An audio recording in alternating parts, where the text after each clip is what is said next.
let me tell you, you really are missing something. In fact, you're missing everything.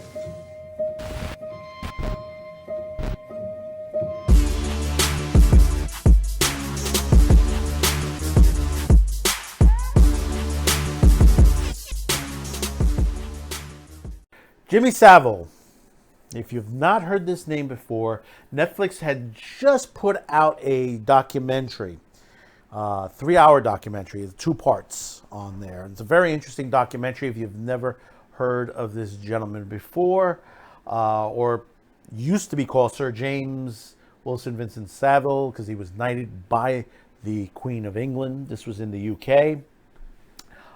He was born in October 1926, died in 2011 in October as well. He was a DJ, handled stuff on the BBC Radio, got his own TV show, Tops of the Pops, similar to American Bandstand in a way. Then he got another show, which was basically one of the top hits on the BBC television, which was basically, I mean, well loved by a lot of people, had major fans. Show called Jimmy Fix It. Jimmy Fix It was something like You Asked For It in a way.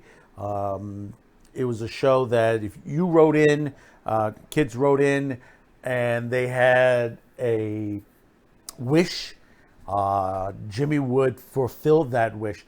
I mean, we've had wishes fulfilled on this side of the continent from there. There is an episode where they wanted to meet Captain Kirk of the Enterprise, and they got to see Shatner. And I think it was at the time, was it at when they were filming Motion Picture or Wrath of Khan at the time?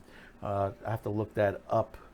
But basically, this guy was really, I mean, I've heard of him in my youth, and basically his shows were really hot at that time. And this is before the internet. I mean, he got bigger even with the internet. And this was a person that basically would give his right arm to help people. He was known to help charities. He helped children's hospitals. He was able.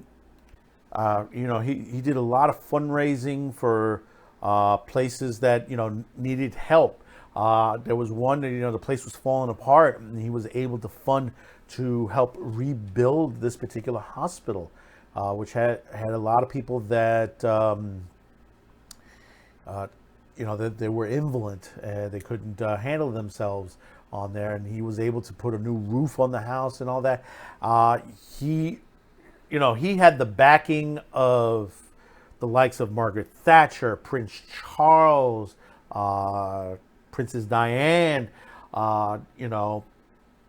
He was liked by, the Beatles and the Rolling Stones and many other people that that were very well in the news at that time period. People clicked in his show every week and on there. But one thing that was coming through that basically, what happens when you become very famous, stories come out. I mean, perfect example is the Captain Jack and the Mira trial, which I can't even say the name on there, and you know who I'm talking about. I can't say the name on YouTube because they tend to flag on those. But basically, when you get that famous, you hear stories, and basically things come across, and allegations and stuff like that. And for many years, a lot of these allegations came and went. And it was just, Jimmy would say to himself that basically this is part of life, being a celebrity, the whole nature, And as the years went on, the allegations started to come a little bit more, but then, legal aspects started to come in, and then they would disappear again. these were things that would happen. Now, as I said, he died on October of 2011. When that happened, Newsnight at the BBC began to investigate, and very late investigation, because basically BBC has been said that certain part that someone did come across and wanted to publish this story a long time ago, but was unable to. Now, who was responsible for that? I can't say. And the thing about it is, there were a lot of situations, even the tabloids, they were not really to the point to publish a lot of the stuff. After his death, a lot of stuff came out. And what you found out was there was a lot of abuse. Children, elderly, and some stuff that really, really sick stuff. And there were a lot of people who warned it. There were a lot of people who warned that were in the media and were in the music business, that warned that this guy is not what he seemed to be. And that's what the documentary focuses on. Now, the documentary itself, which is Jimmy Savile, A British Horror Story, where it just goes into, and there's a lot of great footage of this. You saw a bit piece at the beginning, and through this as I'm talking, look at the guy, look what he says and how he talks and how he pronounces. He's kind of scary at points when you look at it in one perspective today. Because this guy, he got allegations, and the cops would show up to his house. Not that they asked him to come to the police station. They would interview him in his own home, and when you hear some of the record tapes, it's like, oh, it's a lie. It's all a lie. It's a lie. But we have no. Tell me who it is. My lawyers will have a field day on it. I mean, there was threatened lawsuits against anybody who talked out of content against him. One guy who didn't really like him was Johnny Rotten from the Sex Pistols. There's an interview which was basically shut down on that, where he discussed that he thought Jimmy Savile was a hypocrite, and that he was into really sick stuff. So you had heard the kind of thing that we now know about him, or stuff like that? Yeah. I think most kids did too. Most kids wanted to go to the top of the pops, but we all knew what that cigar muncher was up to. But I'm very, very bitter that the likes of Savile and the rest of them were allowed to continue. The BBC removed that section of the interview, but returned it back after Jimmy Savile's death. And like I said, this is a guy who was knighted. There were plaques put up all over the place.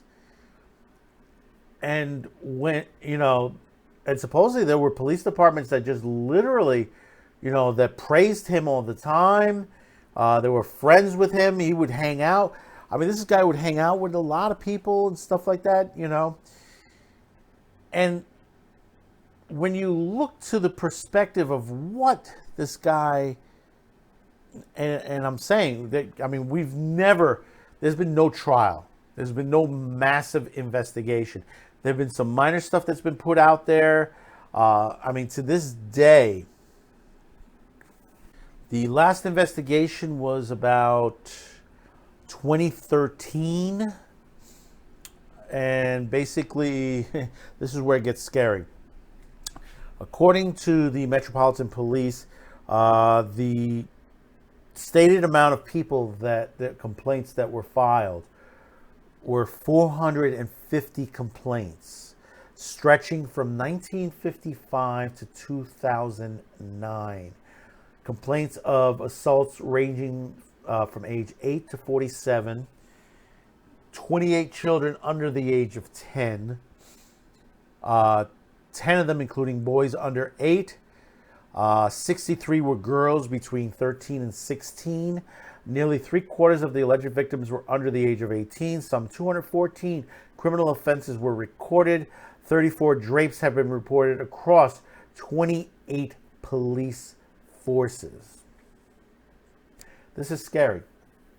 This is scary. Now, understand, like I said, there's been no trial. There's been nothing that's brought across. But understand, the aftermath of this on his death, basically, all his honors have been removed. Okay. He had gotten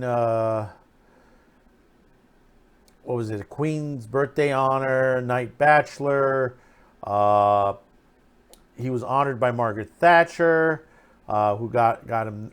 I believe the people got him knighted on there. Papal knighthood.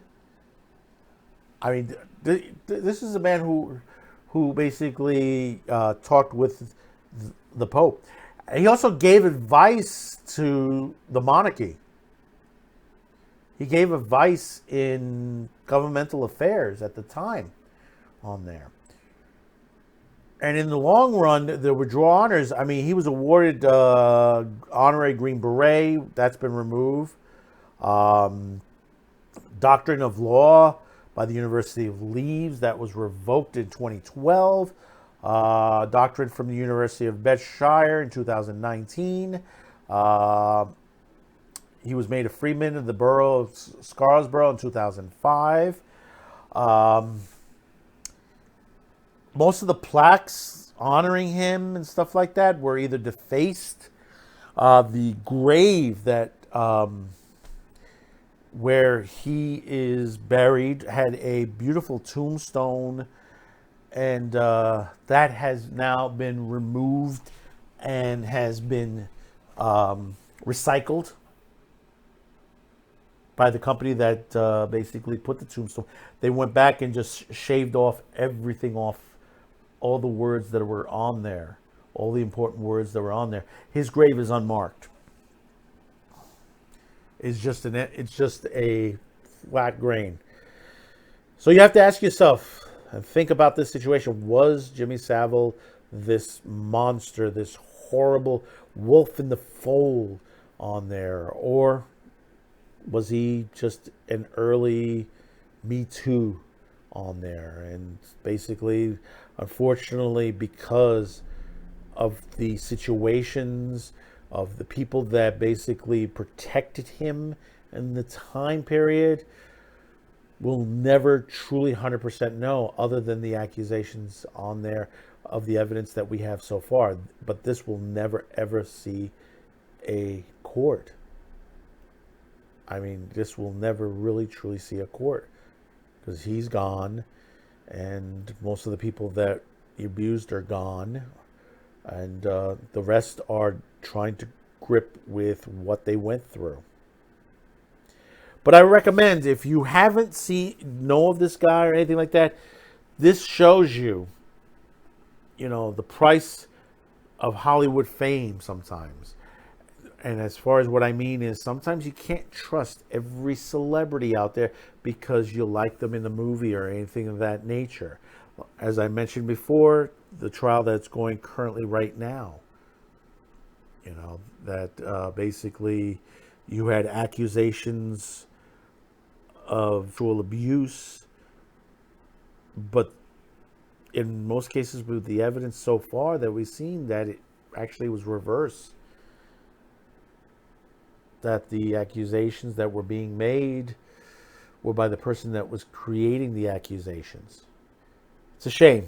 It's a shame sometimes when you see something like that and your heroes turn out to be the villains. They turn into very bad people. I mean, we're already seeing this from Ezra Miller. We're seeing that from many other actors and actresses in this business. That we enjoy their movies, we go to see their movies, but when you look to how crazy they become, this is the situations that we see. We find out the truth in the end. I mean, there are many actors from back in the day you know, that we're finding the truth about them. You know, the stories of Rock Hudson and many others that we've heard their lives, you know, on the front page of the paper, and we think it's one end, and then actually it's another. You know. So Netflix, Jimmy Savile, a British horror story. Check it out. It's a well worth watch. Or you could watch any of the dozens of BBC, ITV, and many other countries that have done documentaries on this subject matter. You can check them out. A lot of them are on YouTube as well. So do check them out and comment in the below and tell me how you feel about this. All right? Big question I get asked is, when did it all start and why?